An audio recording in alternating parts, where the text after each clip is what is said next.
You are looking at Julian's pronunciation guide, where we look at how to pronounce better some of the most mispronounced words in the world, like this other curious word. But how do you say what you're looking for today? Let's learn how to pronounce these names once and for all correctly. There are different pronunciations. If you want to learn more Arabic names pronounced, stay tuned. We've got many more. I'll link to quite a few of them at the end of this video. The Arabic pronunciation: Salim.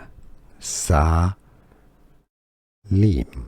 Salim. In English, it's generally pronounced English pronunciation Salim.